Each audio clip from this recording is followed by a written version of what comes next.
Y le digo, por favor, el Tony tiene 95. Ahí se escucha. Prueba si quieres. Buenas tardes, doctor. ¿Se escucha? Tiene sus favoritos, ¿no? Ándale. Déjame intentar. Ayer la consulta sí con la pena la vi. Sí. Y me quito el pecho. Ay, pero le dio un solo solita. Ay, a mí también. Oye, yo no sé COVID, hasta se me olvidó. Por ahora que tuve COVID, pues se tuve el cubrebocas todo el tiempo. Y cambiando los labios. Sí, cambiando mi cubre. María, ¿ustedes ahora cambiando todo el mundo? Están tan contentos. Pero a mí, mire, 2 años que estoy dentro del COVID y no me dio. Y ahorita me acuerdo que ahorita no me puedo hacer. ¿No te ha dado? Ay, no, pero empezó a quedar pues ya a mí me pero ¿sabes qué estábamos viendo ahorita? Y está destapando el síndrome de metabolismo, hipertensión, diabetes.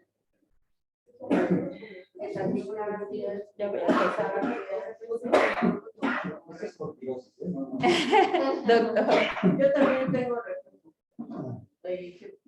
El que está ahorita en casa es Gus. Pues, Y sí tuvo muchas mialgias. Entonces, también es la primera vez. yo también, es que ya, ahorita Luis lo vi muy cansado, me duele la cabeza y lo hizo se yo pensé que había salvado. No, sí, su esposa. Que no. Pues, ¿verdad? Porque va a ser muy Sí. Así que hasta ahorita, el cardio y el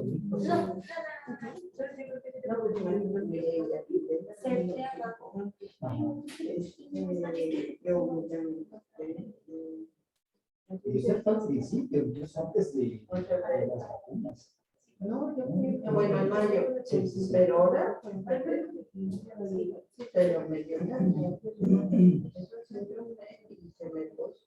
llevaron las subidas. Se me llevaron de colesterol.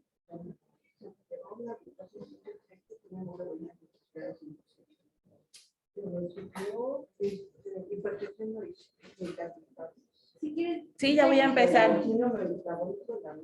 Porque... Sí, ya voy a Doctora, si quiere ya puede ser. Vamos a iniciar, doctor. Bueno, muy buenas tardes a todos. Vamos a continuar las revisiones de cardiología. El día de hoy nos corresponde revisar bloqueo aurículo-ventricular. Para esta revisión vamos a empezar con unas breves definiciones, etiologías y la fisiopatología del bloqueo aurículo-ventricular.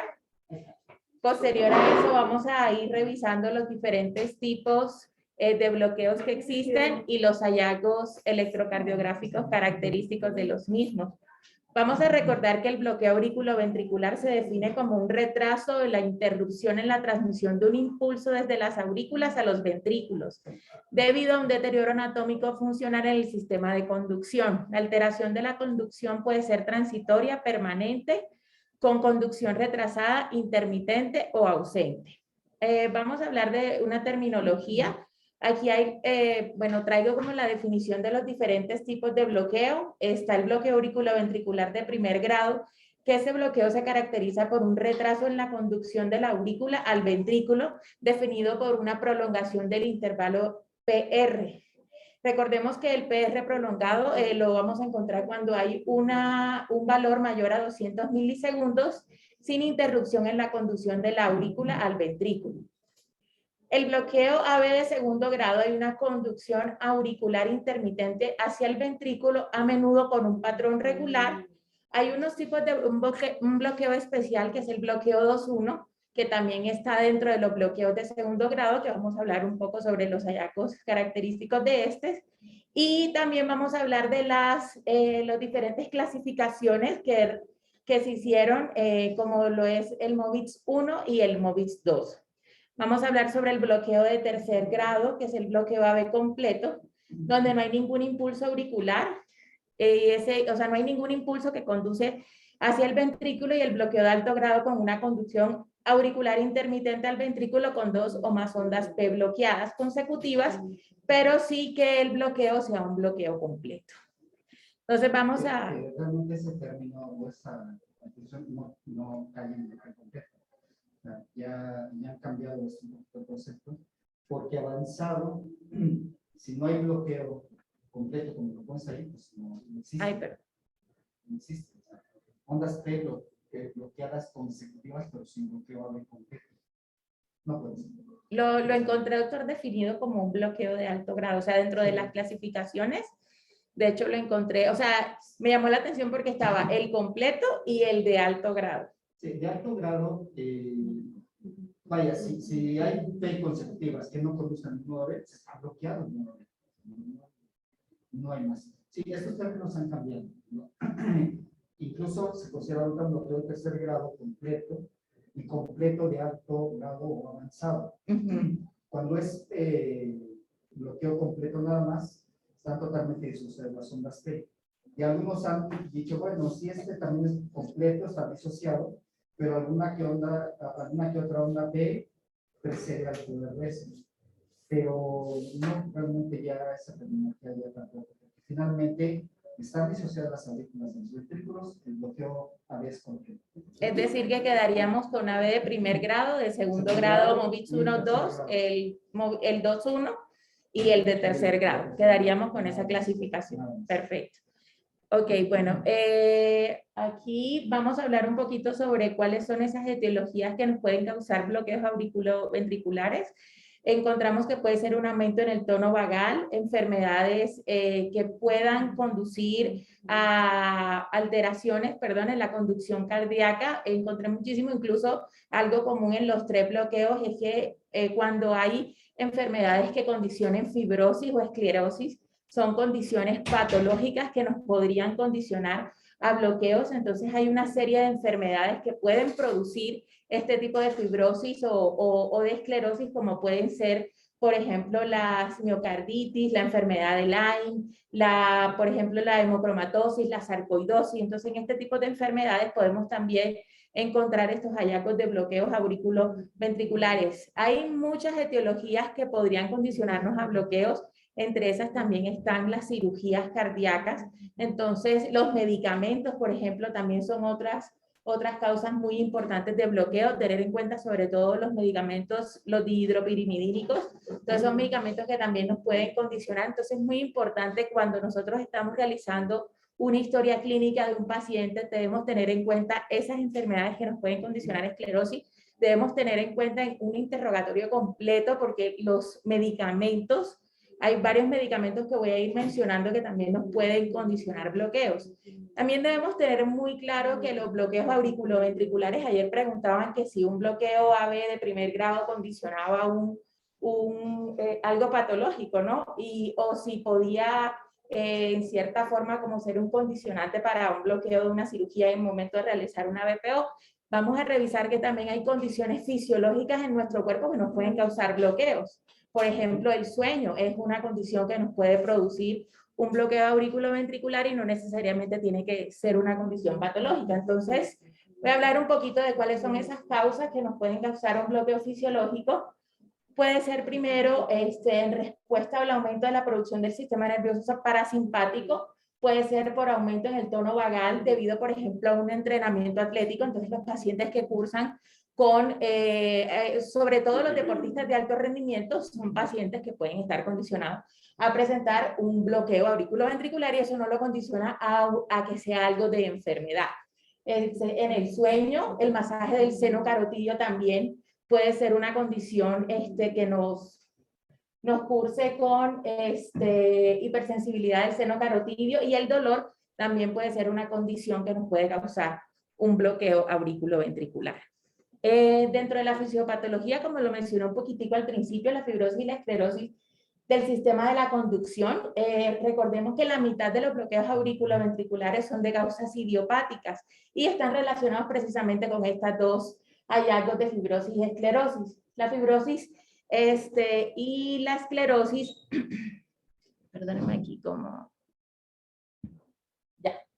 La fibrosis y la esclerosis puede ocurrir como parte del proceso normal del envejecimiento celular. Entonces, las causas de bloqueos idiopáticos, la causa más común de bloqueo AB, como ya lo mencioné, más del 40 al 50% de los casos, lo que sucede es que hay un deterioro progresivo del sistema de conducción que se produce gradualmente durante las décadas, es decir, hay un envejecimiento celular y eso nos puede condicionar a nosotros también a presentar algún tipo de alteraciones. Encontré, doctor, también dos enfermedades, que es la enfermedad de Lenegre, o Lenegre, que es una afección progresiva fibrótica y esclerodegenerativa. Entonces se ha documentado que hay un daño a nivel del sistema de la conducción y se ven personas que incluso son personas jóvenes, se ven personas que son menores de 60 años y se asocia con frecuencia a una progresión lenta y eso puede generar un bloqueo cardíaco completo e incluso puede ser hereditaria. Hay otros tipos de enfermedades también que tienen la enfermedad, por ejemplo, de Lev, que es la otra, que encontré que era específicamente una esclerosis del lado izquierdo del esqueleto cardíaco en pacientes ya mayores. Entonces, normalmente esta se ve en pacientes mayores de 70 años con la afectación de la calcificación de los anillos aórticos y mitrales, y eso es lo que, digamos que esa es como la fisiopatología como tal de la enfermedad, lo que causa el bloqueo. O sea, es una enfermedad degenerativa idiopática que nos puede conducir a un bloqueo auriculoventricular. Entonces, bueno, vamos a continuar. ¿Qué otras enfermedades asociadas? Enfermedades que vemos comúnmente que tienen la mayoría de nuestros pacientes. Entonces, por ejemplo, la cardiopatía isquémica representa aproximadamente el 40% de los casos de bloqueos auriculoventriculares y puede verse alterada durante un periodo de un infarto del miocardio agudo. Por ejemplo, las miocardiopatías y las miocarditis.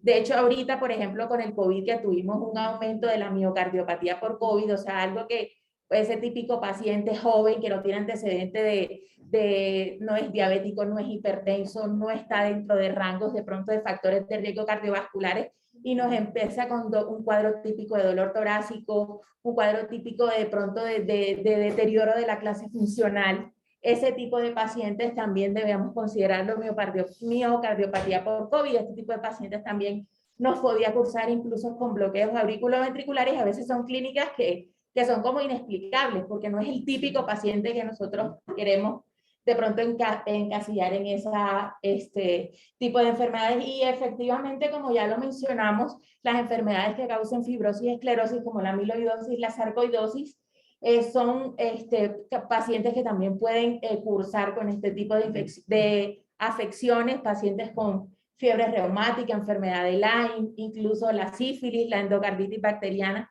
también es una condición que nos podría, digamos, predisponer a los bloqueos, como también la toxoplasmosis, por ejemplo, que son enfermedades infecciosas que causan también este tipo de fibrosis y esclerosis a nivel de cardíaco. Las enfermedades cardíacas congénitas, sobre todo encontré, de hecho en varias revisiones encontré la transposición congénita de grandes vasos, defectos de los tabiques, que esto también nos podrían condicionar a bloqueos auriculoventriculares. Entonces, realmente tenemos un abanico de posibilidades en donde debemos estar muy alertas y muy atentos, sobre todo al momento de que nos ingrese un paciente y nosotros le hacemos un electrocardiograma, encontrar estos hallazgos que en algunos casos son asintomáticos. Por ejemplo, los bloqueos auriculoventriculares de primer grado puede que no presenten ningún síntoma o que tengan un síntoma,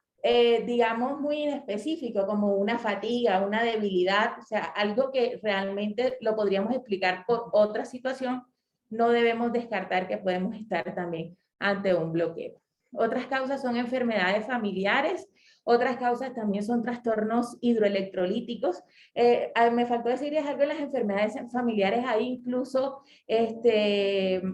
cierto tipo de enfermedades que tienen características dominantes y es muy importante hacer el interrogante a los familiares si ya los familiares han tenido algún tipo de bloqueo, porque eso es un dato muy importante también a la hora de estar haciendo nuestro abordaje diagnóstico. alteraciones hidroelectrolíticas, encontré también alteraciones a nivel de la tiroides, sobre todo el aumento de la TSH, de la hormona, sí, de la TSH en pacientes con hipotiroidismo, mixedema, o en pacientes que presenten algún tipo de tirotoxicosis también pueden estar asociados a bloqueos auriculoventriculares. Bueno, están también las enfermedades degenerativas como es la distrofia miotónica, el síndrome de Kearns-Sayre y la distrofia de Erb. Tumores cardíacos, quistes, puentes miocárdicos y traumatismos y trastornos reumatológicos, igual ya los habíamos mencionado un poco los reumatológicos. Entonces creo que eso, no sé, doctor, si usted quiere ampliar un poquito más la respuesta de lo que nos preguntaron ayer, que definitivamente hay condiciones patológicas y condiciones fisiológicas que también nos causan bloqueos. Pacientes mayores de 75 años, lo primero que vamos a ver es que sea por determinación del sistema de conducción. O puede estar asociado con cardiopatía dilatada, del tipo que quieran, principalmente isquémica, que es la más frecuente, la que causa mayor dilatación de cavidades cardíacas y mayor fibrosis. También va a verse acelerado este proceso de fibrosis en el tejido específico de conducción. En cirugías es muy frecuente. ¿Qué tipo de cirugías? ¿Qué se les ocurre? ¿Dónde se origina el nodo sinusal? Está en la aurícula derecha. Y la primera parte del haz de His está en la aurícula derecha. Entonces, cualquier cirugía que se tenga que intervenir la válvula tricúspide, se puede potencialmente dañar el tejido de conducción. Y no solamente al ampliar los anillos, sino pueden dañar directamente el nodo B, el haz de His, sino también al suturar, pueden suturar el tejido específico de conducción. Entonces, cambios valvulares mitrales, tricuspídeos y aórticos. Anatómicamente la aorta, ¿dónde está? La válvula. Está arribita del tejido de conducción, arribita del nodo B de las tejidos. Entonces, cualquier cirugía también de aorta puede llegar a lesionar el nodo B. Esto se está viendo también mucho en TAVI. De hecho, eso le iba a comentar, doctor, referente a lo que usted está diciendo, lo que encontré sobre las causas asociadas a procedimientos cardíacos, encontré lo que son la cirugía de corazón abierto, encontré la implantación de la válvula aórtica transcatéter, el TAVI, en muy baja porcentaje, pero sí puede... El 30% de los pacientes de TAVI bueno. requieren implantes marcapasos. Ok, entonces no es tan bajo, porque lo revisé de 2 al 8%. ¿Y eso porque cuando se implanta la válvula, tiene que haber una clasificación importante para que se pueda colocar la válvula? Entonces, al hacer presión, pues también hace presión sobre el tejido de conducción, sobre el nodo B y las de His. Por eso, cada vez se están haciendo válvulas que tengan un punto de dilatación por arriba de las de His, porque las primeras era mucho más grande la válvula, todo ese dispositivo, y al dilatar provocaba más compresión sobre el nodo B y las de His.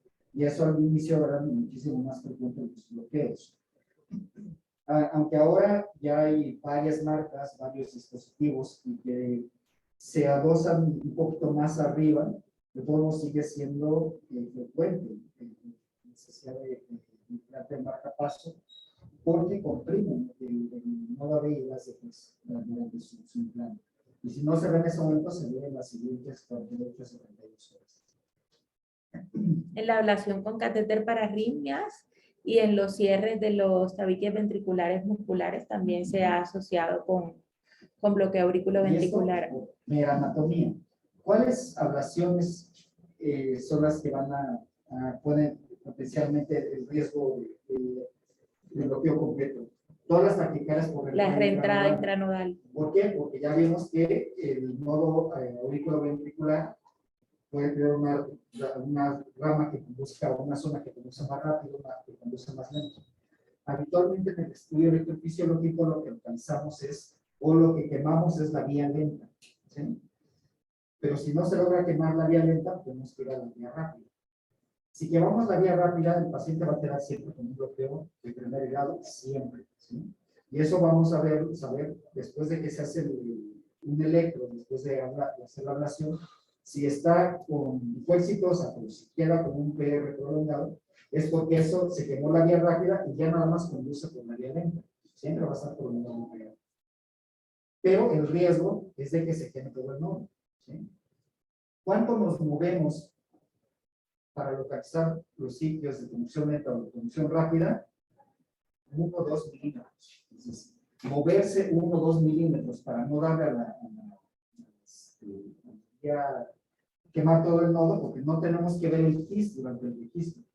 Si nosotros ponemos el electrodo, se alcanza a ver el haz de GIS y quemamos, pues vamos a colocar el equipo. Esa es una causa muy frecuente.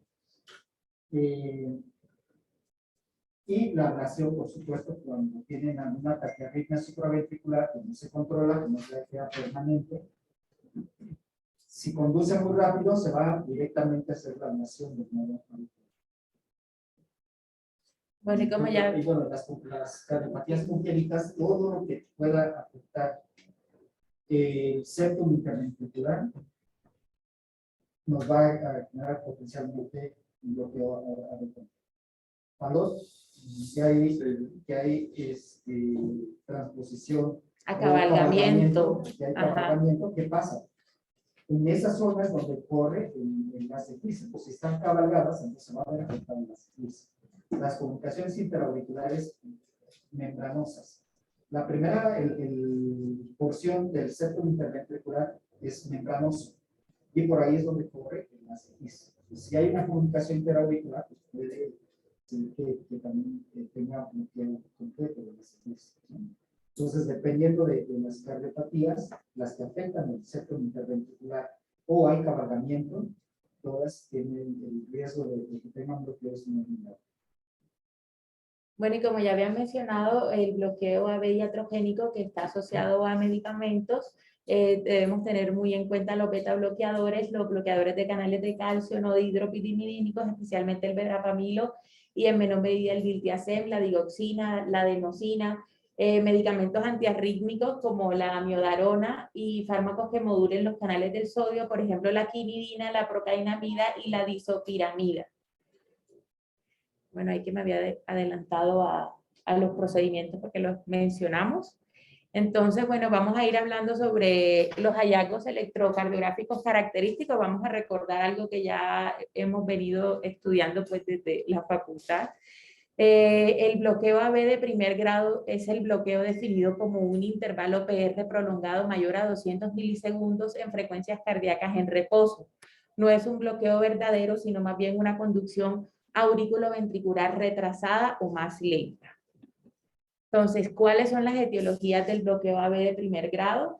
Anomalías estructurales subyacentes del nodo, aumento del tono vagal que provoca una reducción en la velocidad de la transmisión del impulso, fármacos como ya los mencionamos, el infarto agudo del miocardio también puede ser otra causa de bloqueo AB de primer grado, miocardiopatías infiltrativas y dilatadas, por ejemplo, la sarcoidrosis, distrofias musculares, la carditis y la enfermedad de Lev y la enfermedad de Lenegre, que ya la acabamos de mencionar un poco sobre todo en qué edades se presentan. El bloqueo AB de primer grado es muy importante pues saber exactamente el sitio del retraso de la conducción.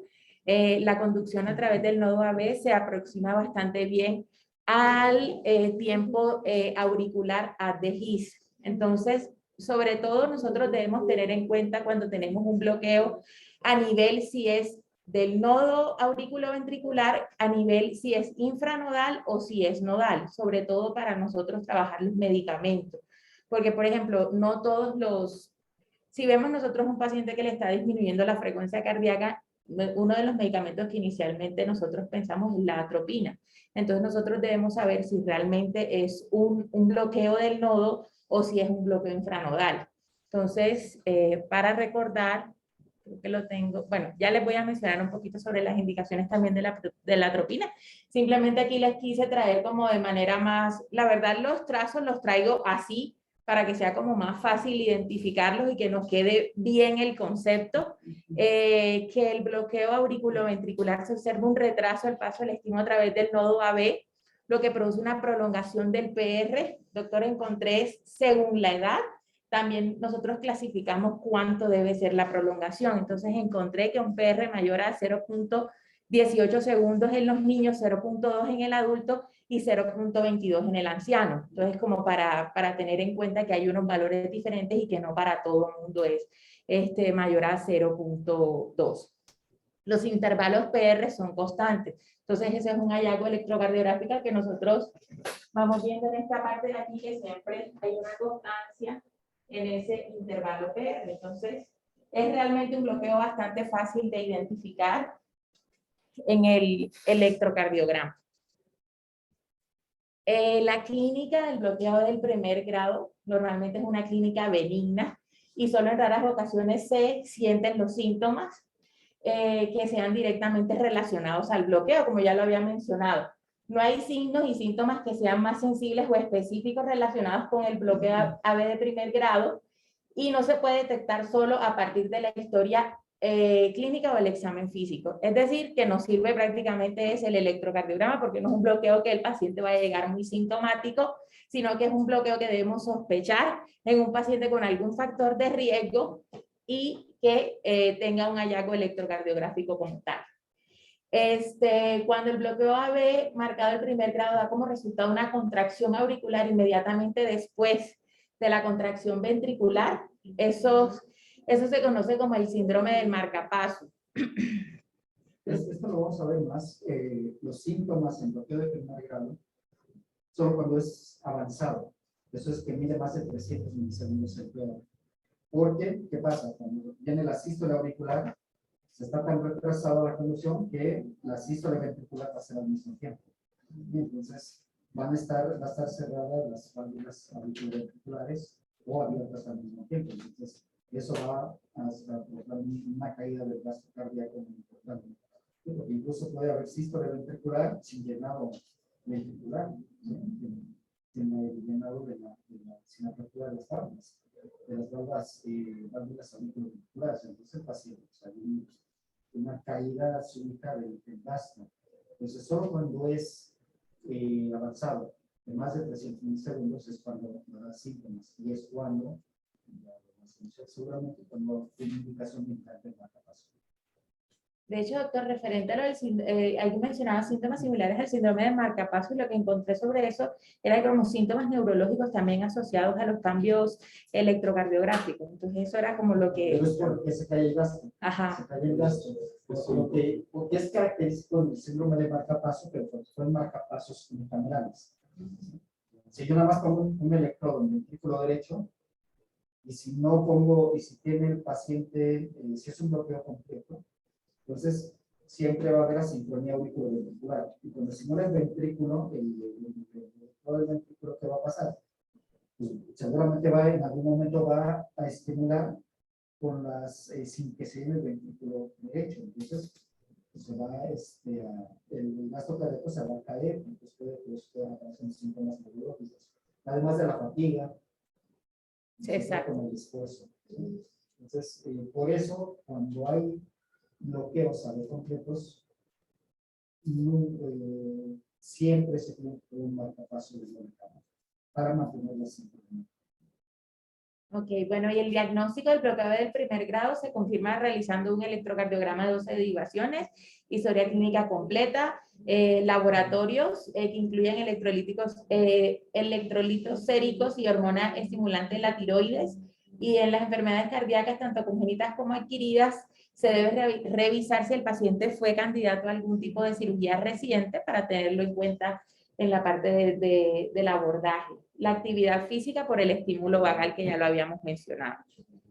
Entonces, hay unas pistas para identificar como los sitios de bloqueo. Entonces, una duración del intervalo PR de 300 milisegundos o más con un complejo QRS normal suele deberse a un retraso en el nodo auriculoventricular, mientras que un intervalo PR de 200 a 300 es menos específico.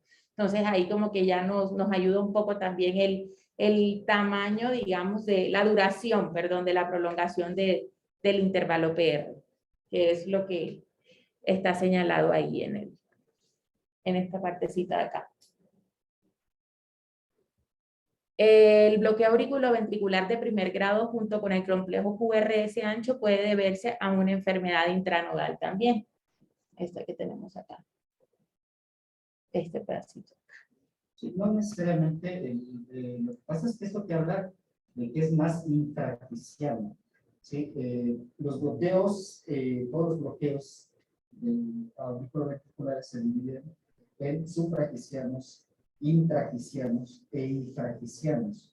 Bueno, algunos lo definen como nodulares, pero el nodo es una parte y el más X es otra porción. Pues todo lo que son suprarticianos, el riesgo de que evolucionen a un bloqueo de más avanzado, ya sea segundo grado, si es uno de primer grado, un bloqueo suprarticiano, habitualmente es QRS estrecho. Y esos, el 95% de todos los bloqueos de primer grado son suprarticianos.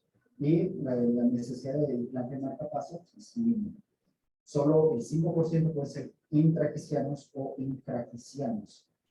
Cuando son infrarticianos, que están por debajo, justo en la bifurcación de las DX, nos van a dar un QRS ancho, ¿no? Pero no necesariamente puede ser QRS estrecho. Okay. Porque puede pasar la conducción, donde hay retraso en la conducción en los de primer grado. En los otros, si se bloquea totalmente, depende de dónde esté el foco de descarte, el ritmo de descarte. ¿Sí? Todos los cosas infrarticianos. Entonces, el depende de dónde estén es la necesidad de marcapasos. Vas a hablar ahorita de la necesidad de marcapasos. ¿De las qué? Indicaciones de marcapaso. No tengo. O las posiciones. Traje como el algoritmo del bloqueo AB de tercer grado, pero no específicamente la. la. Supra, infra o intra, no. A ver. Bueno, si quieres seguir, y ahorita que termines. Porque ya lo tengo al final y era como tal el algoritmo del tratamiento del bloqueo AB. Es lo que traje. Ok, listo. Bueno, la atropina es un fármaco vagolítico que puede tener un efecto variable sobre el bloqueo AB de primer grado según el nivel del bloqueo. Entonces, el efecto vagolítico directo de la atropina mejora la conducción del nodo AB y acorta el intervalo PR en pacientes cuyo bloqueo está a nivel del nódulo auriculoventricular. Sin embargo, la atropina también puede aumentar la frecuencia cardíaca al acelerar el gasto del nodo sinoauricular. Entonces, esta frecuencia cardíaca acelerada puede invadir el periodo refractario y exacerbar el retraso de la conducción auriculoventricular en personas con retraso en la conducción infranodal, que quiere decir que en algún momento la atropina, en vez de ayudarnos a de pronto a reducir esa prolongación del intervalo PR, nos puede exacerbar. Entonces, por eso es muy importante identificar realmente si estamos ante un bloqueo a nivel de nodo auriculoventricular o si ese bloqueo es infranodal para poder decidir el tratamiento con la atropina. Sí, ¿qué otra vez? ¿No? Esto es súper importante. El bloqueo SAB no se debe hacer. Ajá. ¿No? Porque puede ser que yo al aumentar la frecuencia de sinusal alcanzo más rápido el periodo refractario absoluto del nodo auriculoventricular o del FIS, y entonces voy a agravar la situación. Si no era un bloqueo completo, lo voy a hacer completo. O si es un MOVIX 1 o 2, lo puedo hacer completo. Porque estoy aumentando la frecuencia de descarga del nodo sinusal. Y muchas aurículas van a pasar todos los impulsos eléctricos a través del nodo. Entonces puede ser que se llegue a un periodo refractario absoluto y de plano bloquearse totalmente. Entonces, no va a aumentar nada, no va a mejorar nada. Los que saber, no se pone atropina, no se pone no se pone nada.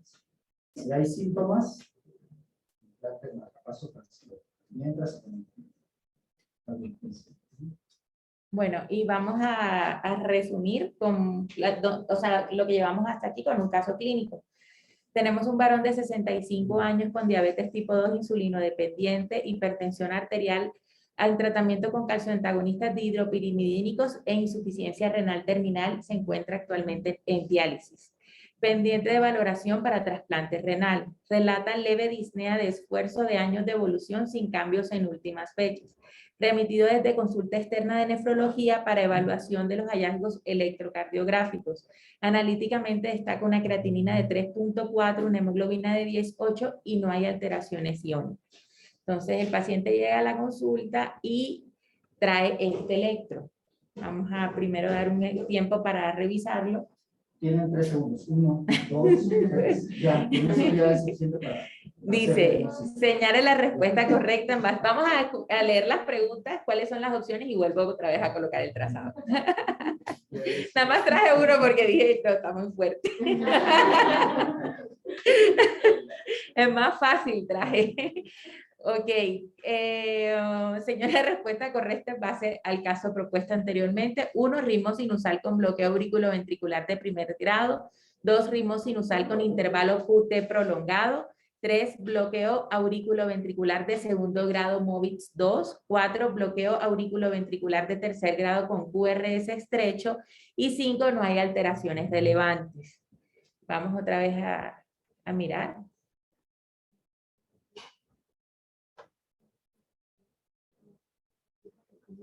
Les voy diciendo las opciones: ritmo sinusal con bloqueo AB de primer grado, ritmo sinusal con intervalo QT prolongado, bloqueo auriculoventricular de segundo grado MOVIX 2, bloqueo auriculoventricular de tercer grado con QRS estrecho y no hay alteraciones relevantes.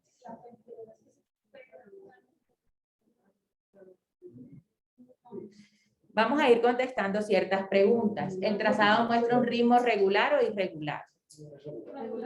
Ok, aproximadamente ¿de cuántos latidos por minuto?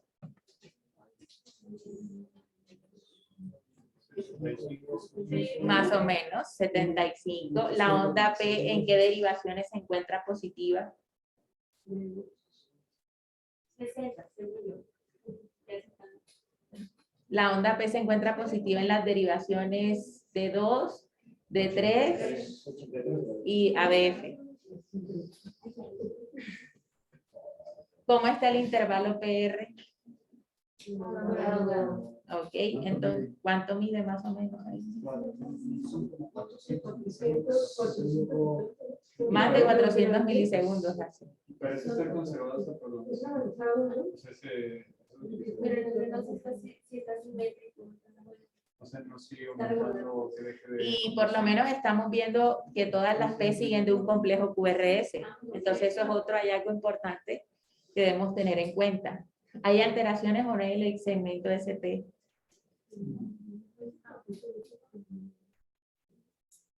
Entonces, ¿qué podemos concluir? Ya tenemos todo para decir el resultado.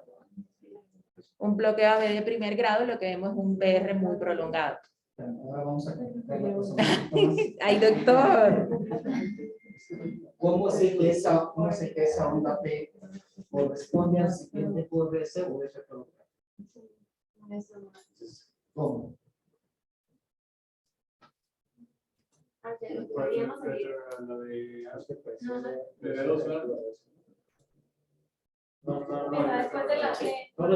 ¿Cómo sé que esta onda P? Pero ¿cómo sabes que esta onda P está conduciendo este QRS es de esta onda P o esta onda P es de este QRS? ¿Por qué siempre está la onda P donde debe de estar? Porque está, o se está visualizando hacia la misma cara. No necesariamente. O la La morfología. morfología de la onda P. Si la P es positiva y cumple criterios de ritmo sinusal, esa P viene del nodo sinusal y conduce muy lento hasta los ventrículos.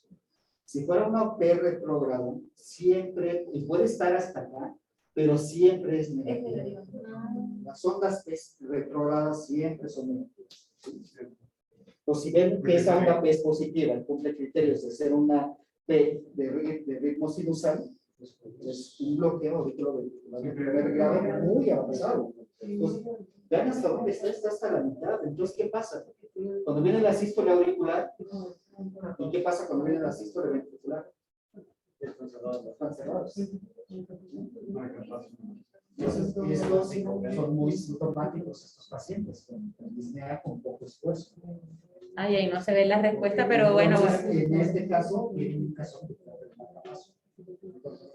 Bueno, Está un poquito cortada, pero es lo que básicamente hablamos, que se encuentra, es la respuesta al caso. Nada más si le quitas el mouse y tu dedo ahí. A ver. Son como 400, ¿Cómo? son 200, 400, son como 440 milisegundos.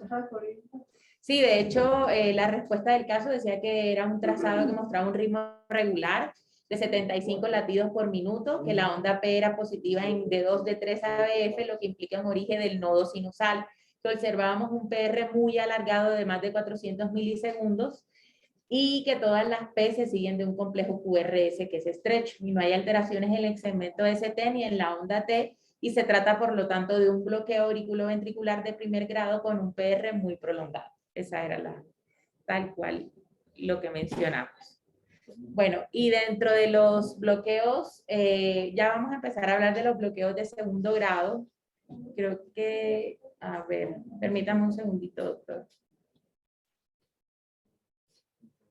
Bueno, creo que descargué, o sea, la que proyecté me hizo falta una diapositiva ahí, que era específicamente que, bueno, que hablaba que íbamos ya a cambiar a los bloqueos de segundo grado. Entonces, dentro de los bloqueos de segundo grado, tenemos los bloqueos MOVIX 1, MOVIX 2 y los bloqueos 2.1, que es un tipo especial de bloqueo de segundo grado. Vamos a recordar qué observamos nosotros electrocardiográficamente en un bloqueo de segundo grado MOVIX 1. Entonces, el electrocardiograma de una sola derivación muestra un bloqueo de segundo grado auriculoventricular tipo MOVIX 1. En este caso vamos a observar un intervalo PR que se aumenta progresivamente hasta que no conduce una onda P. Lo que hay en la flechita, nosotros vamos viendo que hay una onda P que ya definitivamente no conduce a ese QRS. Hay una disminución progresiva en el incremento del intervalo de la onda P y en el intervalo PR, perdón, y una disminución progresiva en el intervalo RR. Y el intervalo RR incluye la caída del latido. Entonces, ¿cómo podemos nosotros identificarlo? Es muy fácil, es un intervalo PR que va aumentando. O sea, nosotros vamos viendo el cambio. O sea, el PR va aumentando progresivamente hasta que llegamos y vamos viendo ahí se va alargando, se va alargando, se va alargando hasta llegar a una onda P que no conduce el QRS. Creo que eso desde lo primero que aprendemos de electrocardiograma es a identificar este tipo de bloqueos. Realmente así se ve muy fácil, pero a la hora de cuando ya los tenemos en vivo con todo, enseguida empezamos a confundirnos un poco, pero ese es el punto clave que debemos tener en cuenta a la hora de la interpretación. ¿Y qué pasa con el RR? Se va prolongando. Se va cortando. El RR, perdón, se va cortando. Se va prolongando el PR. El PR y se va cortando el RR. Se va cortando. ¿Verdad? O sea, si se va prolongando el PR, pues el RR también debería de ser prolongado. Por la caída del volumen latido. ¿Y eso qué gente qué hace? ¿Se activan qué? ¿Qué tenemos en ventrículo? ¿Qué tenemos en carótidas? Varoreceptores. Receptores. Y entonces todo eso va a hacer que empiece para compensar El simpático. empieza a aumentar a nivel del nodo AD o abajo del nodo AD donde está el bloqueo, se acelera la conducción. Por eso se va acortando, ¿no? Okay. Pero por debajo del bloqueo. Bueno, y en el bloqueo AB de segundo grado MOVIX 2, las ondas P tercera y sexta no conducen. Entonces ahí es donde vamos viendo la diferencia, es que el intervalo PR en este caso es un intervalo constante y después de varios latidos el intervalo no conduce. Entonces ese es algo muy característico para nosotros tener en cuenta. El MOVIX 1, el PR se va prolongando. El MOVIX 2, el PR es constante y llega un momento que hay una P que no conduce a un QRS. Entonces esa es la forma como más fácil de identificar. Y puede ser en cualquier momento. No necesariamente va a tener un ciclo fijo o de acuerdo a cierto número de latidos, va a dejar de conducir. Puede ser muy irregular. Incluso pueden ver en todo un trazo electrocardiográfico eso. Y con uno solo que aparece, pues, es un bloqueo Ya es un bloqueo de segundo grado. Y de hecho, El PR puede estar normal o puede estar incluso prolongado. Puede tener un bloqueo de primer grado previo y puede estar prolongado y súbitamente se pierde. Pero no hay fenómeno de Beckenbauer. O sea, no se va prolongando hasta alcanzar el color fractal y dejar de conocer. Puede ser, entonces, el PR siempre va a ser constante. Puede ser con más de 200 milisegundos, puede ser normal y súbitamente deja de conocer un PR. sí, de hecho aquí, vamos a ver si con el mouse, aquí podemos ver un PR constante, aquí vemos un PR constante y aquí ya vemos una P que no conduce. Un PR constante y una P que no conduce. Entonces ahí ya súper fácil. Pero ¿cuál sería la explicación del por qué en el primer grado, bueno, en Morris 1, pues existe la programación hasta que se encuentra el periodo refractario absoluto? Y aquí también se lo encontraría, ¿no? No, porque aquí no, hay que ver que es cuando se va cortando, se va prolongando hasta el periodo refractario. Aquí súbitamente se alcanza el periodo refractario. No es como el otro que poco a poco va aumentando. Por eso es más grave porque este súbitamente deja de conducir. Y el otro va a depender de la frecuencia, va a depender del periodo refractario que se va cortando o se va alcanzando el periodo refractario y va conduciendo cada vez más lento. En este es súbito. Y porque depende de dónde esté el problema. Supra, infra o infradición. Pero por eso este es más grave. Porque se pierde súbitamente la conducción. Y el bloqueo de tercer grado, que es el bloqueo completo, en donde hay una actividad auricular independiente de la ventricular, que es como la forma más fácil de recordarlo también, que siempre dicen como la aurícula va por un lado y el ventrículo va para el otro. Entonces llega un momento que hay una disociación auricular-ventricular importante, hasta llega un momento que definitivamente las ondas no conducen y eso puede llegar incluso a una parada cardíaca. Entonces esta es la forma como podemos identificar el bloqueo AB de tercer grado. Entonces lo que nos muestra este ejemplo que traje yo aquí, hay un intervalo PR que aumenta, perdóname aquí un segundito, hay una actividad auricular independiente disociado totalmente, exactamente. Así y el es. RR va a ser constante, va a ser regular, porque no pasa nada de los auriculares. Ok. Bueno, y las causas, de hecho, doctora, encontré que había como una similitud a las causas de todos los bloqueos, es lo mismo para los tres.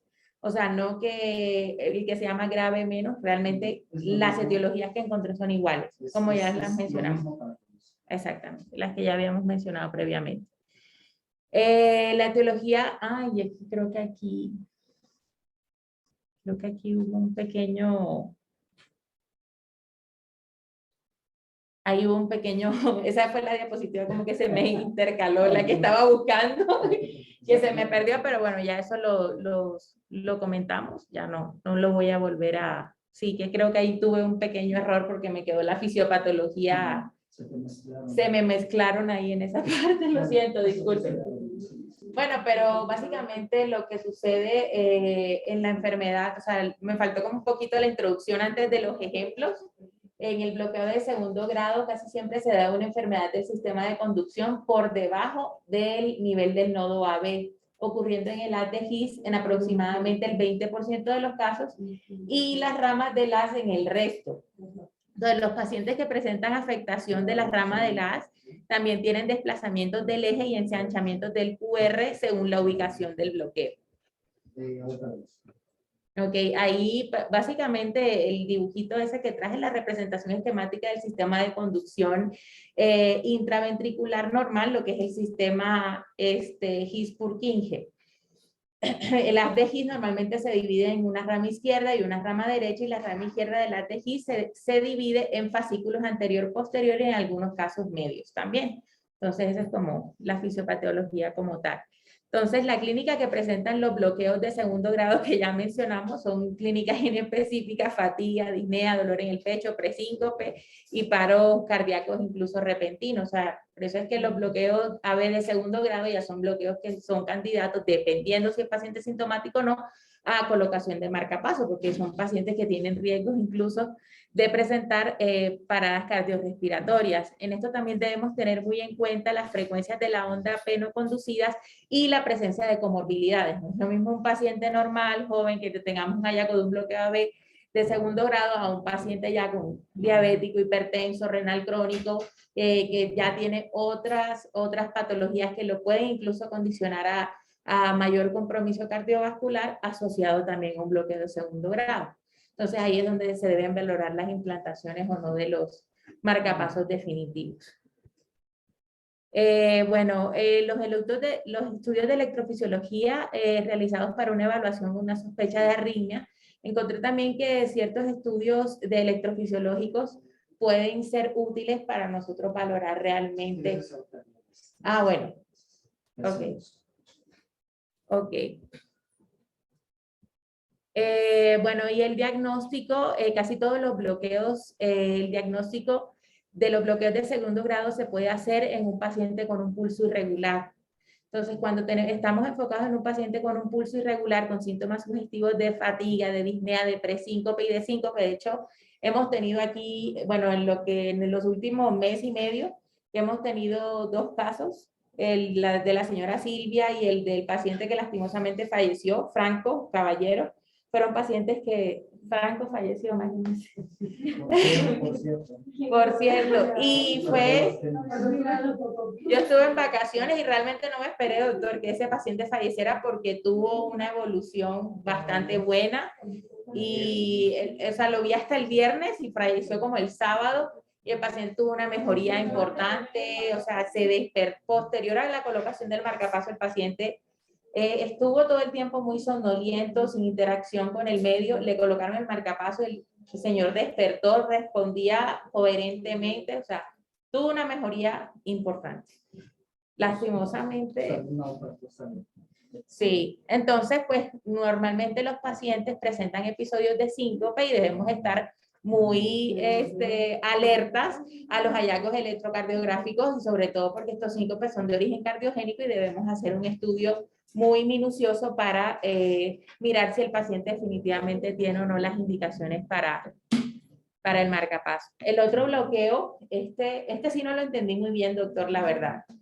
Sí, el bloqueo 2-1. 2-1. Ajá. Siempre en el bloqueo AB 2-1, a diferencia del primer grado del MOVIX 1, ya vemos que tiene que tener un número de 20. Entonces, se va prolongando el PB hasta que se bloquee. El de segundo grado MOVIX 2 puede estar el PR constante y súbitamente deja de conducir. Ajá. Pero aquí conduce después de que viene del nodo sinusal, una P sí conduce y una no. Este no es un 2-1, este es un 3-1. ¿Sí? Porque esta P sí conduce. Esta no conduce. En el 2-1 tendríamos aquí, después de esta P, saberíamos uno sí y uno no, uno sí y uno no, el 2-1. Okay. Pero puede ser muy variable la conducción. Pero también existe 3-1. Mientras más lenta es mientras más severo es el problema, la conducción va a ser más variable. O la relación va a ser mucho más importante. Entonces vemos aquí que tiene un 3-1. Sí, porque tiene 1, 2, 3. 1, 2, 3. 3 aurículas por ventrículo. Entonces, mientras mayor es la relación aurícula-ventrículo, ese nodo B está más cercano. ¿Y conserva su relación PP y RR? Sí, siempre va a ser donde conduce, siempre va a ser la misma. Ustedes van a medir el ciclo. El ciclo tiene que ser el mismo. ¿Sí? El mismo morfológico. El intervalo tiene que medir siempre lo mismo. Si no midiera lo mismo, sería un bloqueo completo. ¿Sí? Y puede estar con prolongado PR o puede estar normal. Pero la conducción puede ser mucho más variable, con una relación más alta de las aurículas a los ventrículos, pero siempre va a haber en el 2-1 una P que conduce, una que conduce, una que no. Entonces aquí son 3 ondas P, entonces 3-1. Serían 3-1. 1, 2 y la tercera. 1, 2 y la tercera. Ok. Ya casi estamos terminando, faltan como 3 diapositivas. Bueno, el tratamiento ya lo hemos mencionado, depende de la presencia y la gravedad de los signos y los síntomas relacionados a la frecuencia ventricular. Los pacientes inestables requieren terapia farmacológica inmediata y en la mayoría de los casos también deben recibir estimulación temprana para aumentar la frecuencia cardíaca y el gasto cardíaco. Una vez que el paciente esté hemodinámicamente estable, se debe realizar la evaluación y el tratamiento de cualquier causa potencialmente reversible, como por ejemplo serían los medicamentos, seguido de colocación de marcapasos permanente para los pacientes y en una etiología reversible.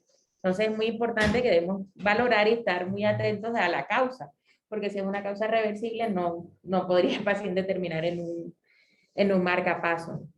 Entonces, los tratamientos que podemos tener, obviamente se dividen si el paciente está estable o está inestable. Los tratamientos, debe recibir un tratamiento urgente con agonistas beta-adrenérgicos como es el isoproterenol, la dopamina, la dobutamina o la epinefrina. Y pueden ser candidatos a marcapasos temporal, ya sea con un marcapaso transcutáneo, si está disponible de inmediato se coloca un marcapaso transvenoso. Estos pacientes deben tener una monitorización continua para poder nosotros detectar de manera precoz cualquier alteración y hacer las correcciones que sean necesarias. La atropina se evita en pacientes con bloqueo auriculoventricular de segundo grado MOVIX 2, ya que es un bloqueo generalmente infranodal, como ya lo mencionamos previamente y dijimos cuáles eran las indicaciones de la atropina. En raras ocasiones la atropina u otros agentes pueden empeorar el bloqueo infranodal al aumentar la frecuencia sinusal sin mejorar la conducción. Y el bloqueo AB completo, por último, como ya lo mencionamos y lo traje nuevamente para recargar, hay ningún impulso auricular llega al ventrículo. Ese es como el mensaje que nos debe quedar en el bloqueo AB completo. Entonces hay una disociación completa entre las ondas P y los complejos QRS. El ritmo auricular nunca sobrepasa el nodo auriculoventricular, apareciendo un ritmo ventricular de rescate. El electrocardiograma registrará un QRS rítmico que podría ser estrecho o ancho según el nivel donde se produzca el bloqueo. Hay unas etiologías que, bueno, según lo que revisé, hay etiologías que son patológicas y hay otras que también pueden ser relacionadas a medicamentos. Entonces, dentro de las patológicas, como ya lo mencionamos también, incluso en los bloqueos de primer grado, el bloqueo de completo en cardiopatía isquémica, en cardiopatía miocárdica agudo crónica, que afecta el sistema de la conducción, amiloidosis, sarcoidosis, miocarditis, enfermedad de Lyme o incluso el COVID-19. Entonces, prácticamente un paciente con estas enfermedades puede presentar desde un evento muy leve hasta un bloqueo AB completo que puede comprometer su vida. Los medicamentos también, prácticamente lo mismo, y las cirugías que ya mencionamos, como fue la ablación y el TAVI, dentro de las que mencionamos previamente. Entonces, doctor, este es el algoritmo, creo que no se alcanzó a ver. Mucha imaginación. Lo siento, espérame. Siéntate, pantalla. No, y no me deja ampliarlo si lo, a ver si lo quito así. Uy, no sé, pero se ve mejor, se ve mejor. Es que creo que, ¿cómo hago esto? Jalarla, donde está la línea más. ¿Aquí? Es que creo que el Zoom le reduce la calidad a la presentación, o sea, cuando la veo en el computador no se ve así.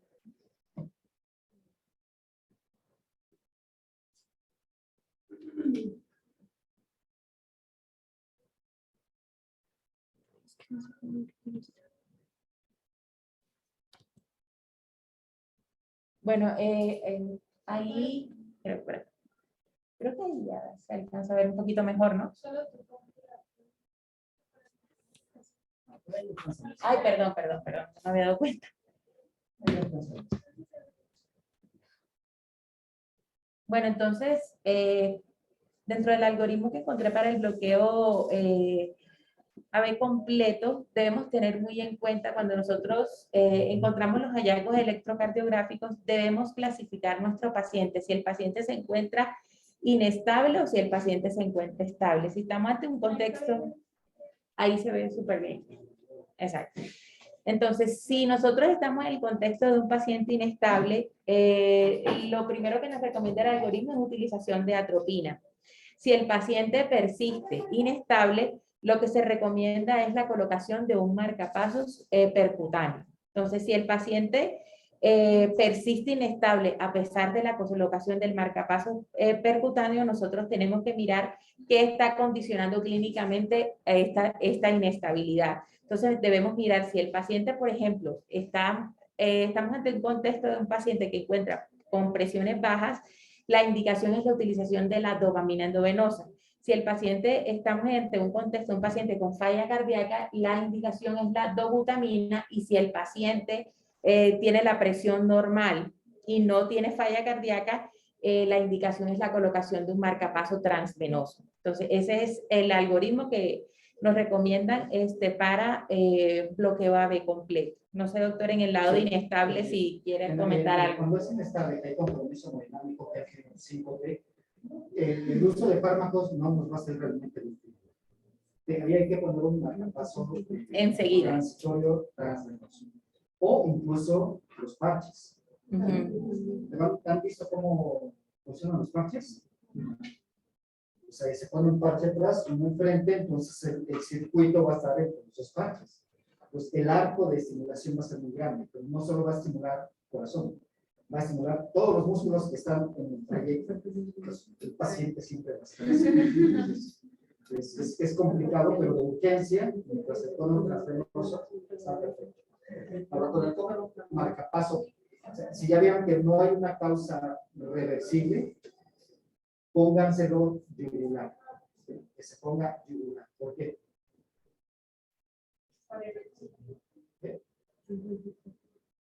Es muy sencillo. Los definitivos los ponemos subclavios.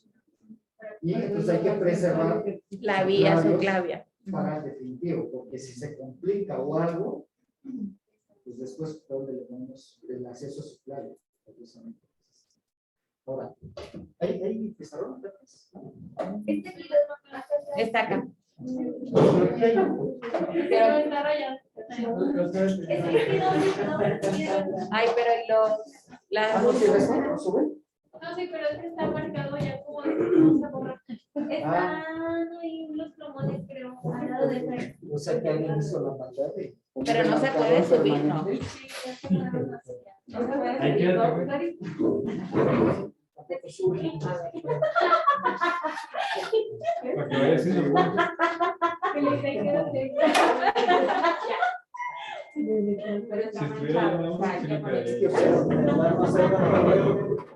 que usar plantador permanente, ¿verdad? Si quiere. ¿Cómo lo corta? Ahí vamos a cortar. Sí, va a ser.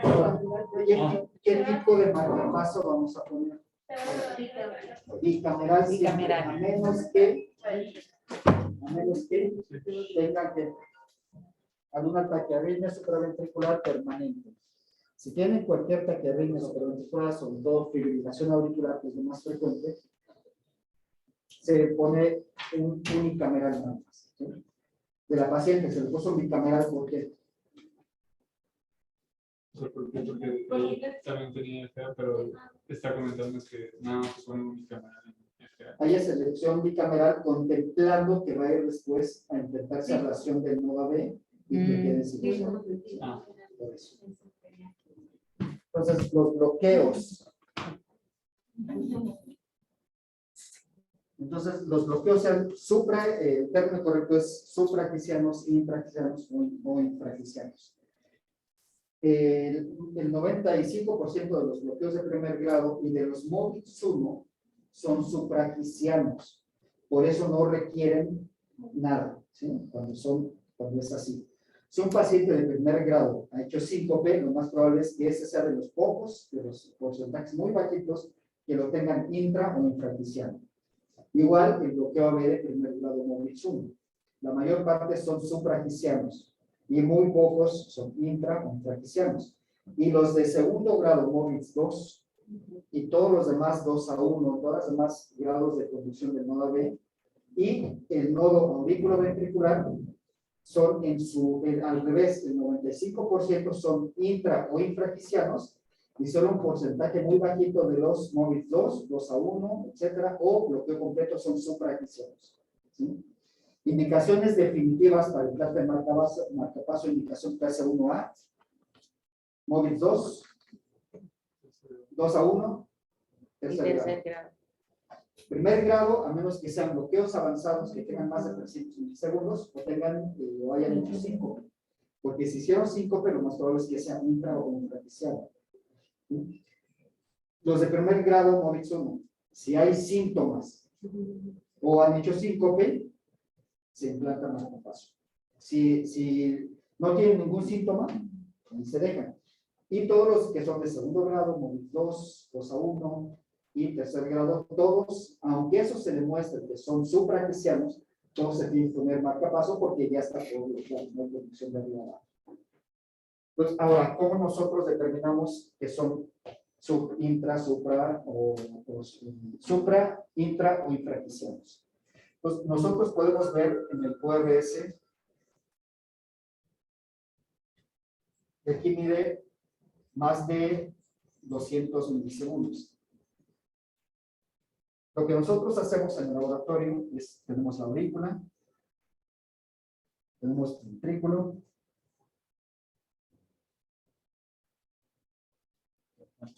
este es el borrador. Sí. A ver, Una lengüeta. ahí adelante. A ver, Hay que ser experto ¿verdad? en Sí, se ve.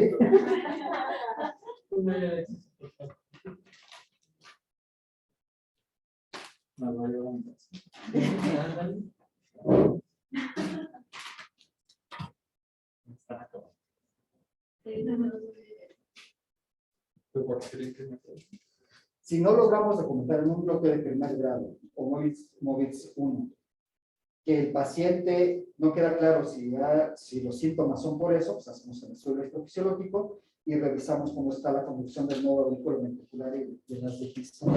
Los tenemos aquí, la aurícula. Tenemos la...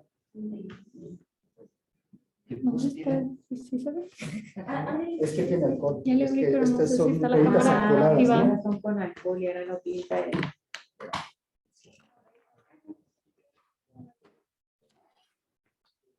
Se seca más. Entonces tenemos el ventrículo derecho.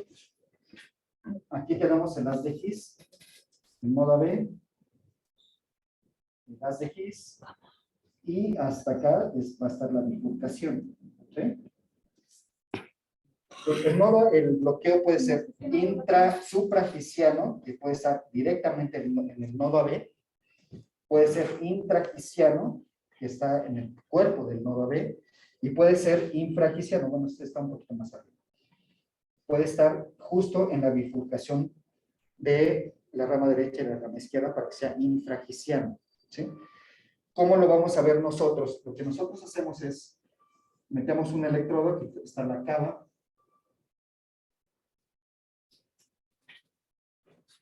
a la cava inferior. Habitualmente hacemos todo por vía femoral derecha. Pues metemos un electrodo y lo vamos a colocar en esta parte, ¿sí?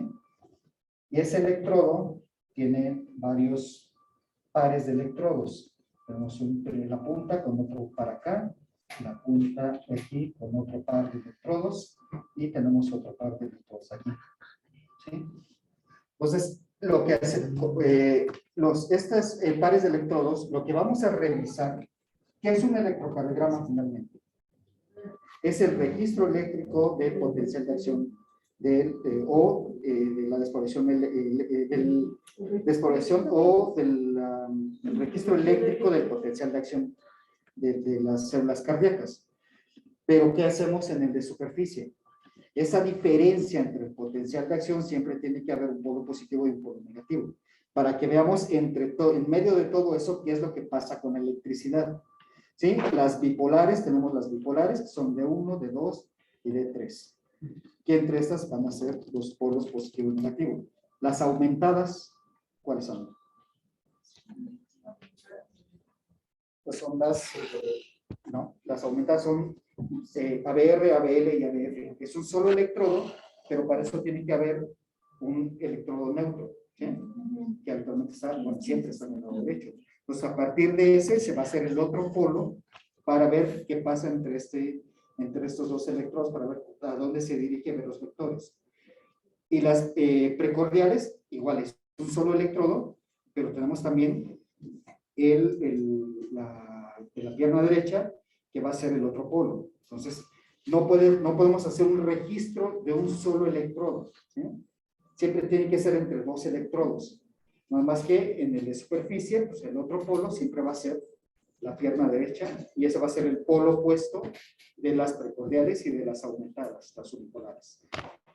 En el registro intracavitario, estos electrodos son los polos.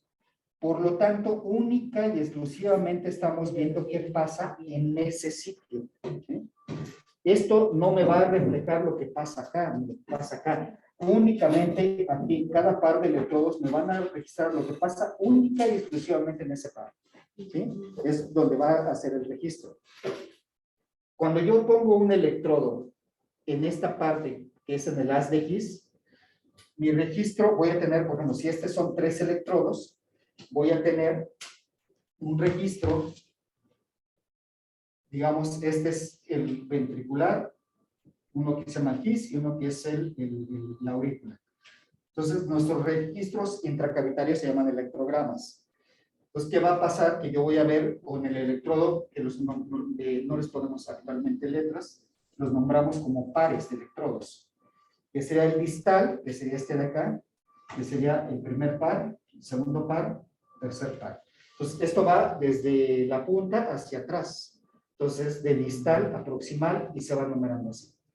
Entonces, ¿qué va a pasar? Que en el registro distal, sí, voy a ver ventrículo, pero voy a alcanzar a ver algo de aurícula, pero predominantemente ventrículo.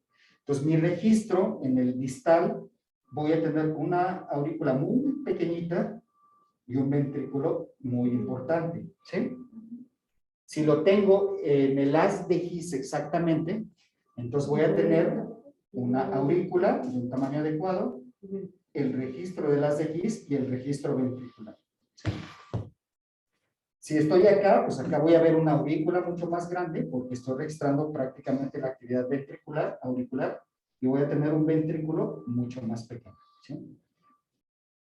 Con esto yo voy a saber, sobre todo teniendo con el electrodo que está exactamente en el haz de Higgs, voy a ver si es un bloqueo suprahigsiano, intra o infrahigsiano.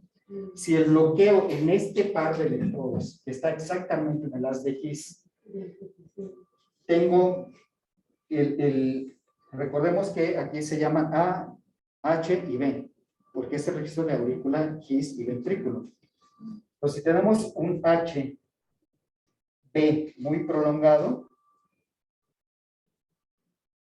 un AH muy prolongado que es de la aurícula, haz de Higgs y ventrículo, si lo que está muy prolongado es esto, es suprahigsiano, quiere decir que el problema está en el nodo directamente.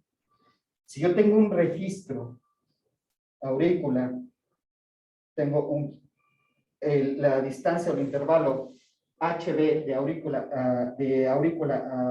al Higgs es normal, pero veo doble Higgs y de Higgs a ventrículo normal. Entonces, lo que está aquí desdoblado es el Higgs, entonces quiere decir que es intrahigsiano, ¿sí? Que el problema está totalmente en el haz de Higgs. Si veo doble, que se llama HH', normalmente no debo de ver dos, debo de ver una inscripción de las de Higgs. Y si yo tengo el otro registro con una aurícula de la A al Higgs normal, pero del Higgs al B muy largo, entonces esto quiere decir que es infrahigsiano, que está en la bifurcación de las de Higgs. ¿Por qué son los más graves estos? Que es el intrahigsiano y el infrahigsiano, porque estos son grados avanzados, están más enfermos en un aurículo ventrículo. ¿Sí? Y estos cuando se demuestra, cuando si, en el caso de que, cuando le hacemos una medición de esto a un paciente que tiene bloqueo, solo cuando son de primer grado, no avanzado, porque si es avanzado, pues ya tiene indicación de marcapaso. Si tiene un bloqueo de primer grado y no hay explicación de que haya hecho síncopes, Y ya le hicimos una prueba de esfuerzo. ¿Para qué nos sirve la prueba de esfuerzo en estos pacientes? ¿Y a quién se la haríamos? Para ver la respuesta. Primer grado, los de primer grado y Movitz 1. Para ver si con el ejercicio el periodo refractario se prolonga más y se bloquea. ¿Sí? Pero nada más en eso, o sea, en el 2-1, Movitz 2, tercer grado, pues no se les hace prueba de esfuerzo, porque más ahí pues, van a ser 5. Pues solo los de primer grado para ver si requieren o no, si se bloquean, hacer un bloqueo más avanzado, si se prolonga más el PR o en los Movitz 1. Pero si todo sale normal en la prueba de esfuerzo, pues tengo que hacer un estudio electrofisiológico. Y ya en el estudio electrofisiológico hago todas estas mediciones. Si veo que es un bloqueo de primer grado intragiciano o infragiciano, es implante de marcapaso. ¿Sí? ¿Sí quedó claro eso? Sí. ¿Cómo es como vemos eso? Ahora, lo que sí es que para ver esto, primero tenemos que darnos un buen pasón para poder ver todos estos registros. Porque además puede ser que después de esto, que a veces hay quienes se pueden confundir con que después se ve algo muy pequeñito y corresponde a la rama derecha de las de His. Entonces, sí, es muy común que entran y ahí está el His.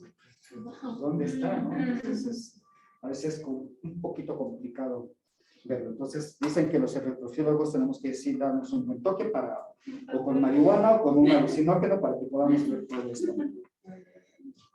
El electrodo en la imagen como tal, o sea, está entre el aurículo y el ventrículo, ¿cierto? Sí, sí. O sea, Sí, así está es. en el vértice de unas barras. Ahí es cuando. Ahí es, justo ahí.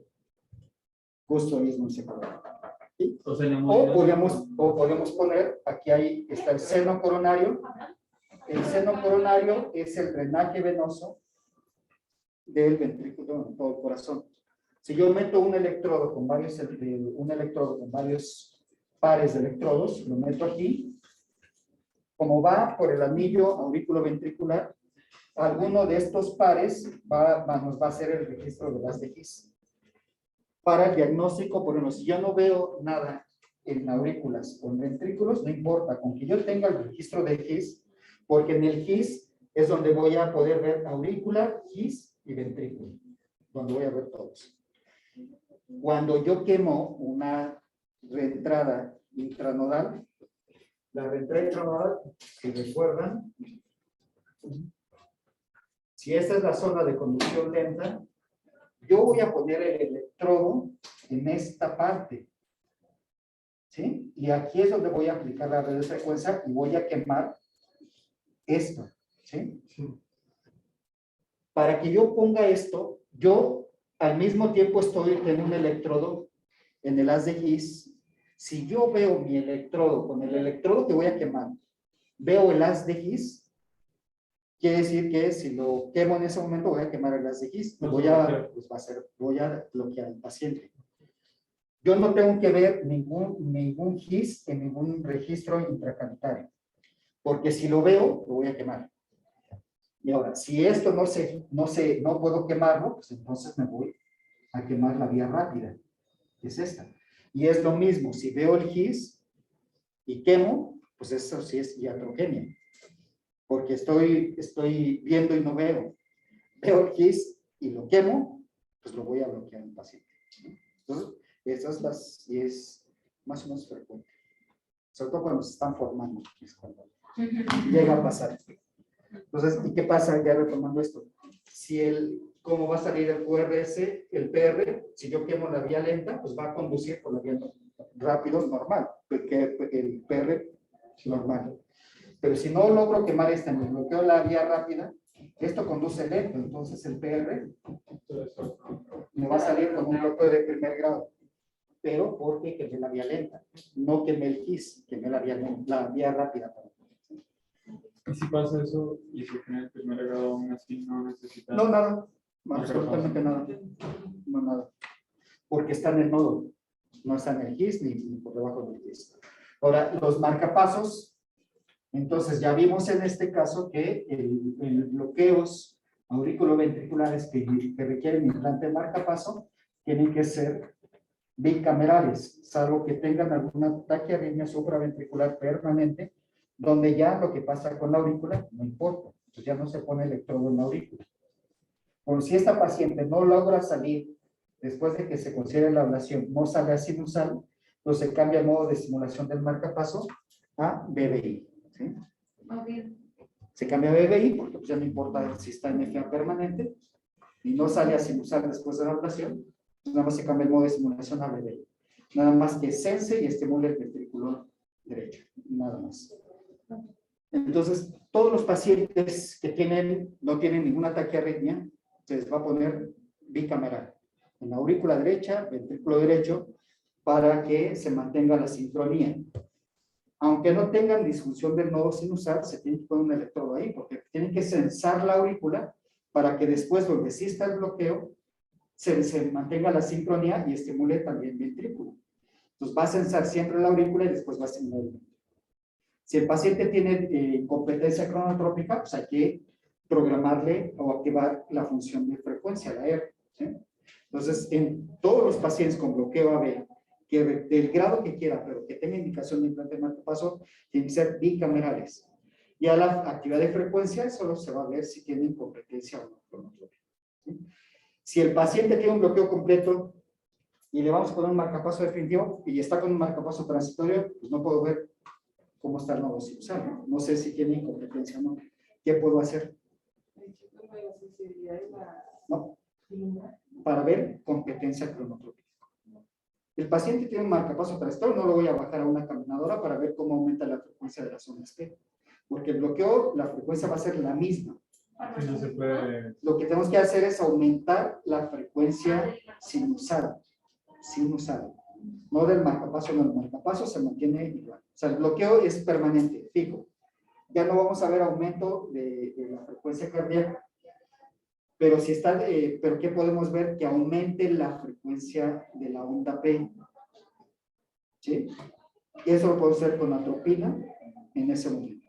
Si yo le pongo atropina y aumenta la frecuencia de las ondas P por arriba de 100 por minuto, hay competencia cronotrópica, entonces le pongo un marcapaso, nada más DDD sin R.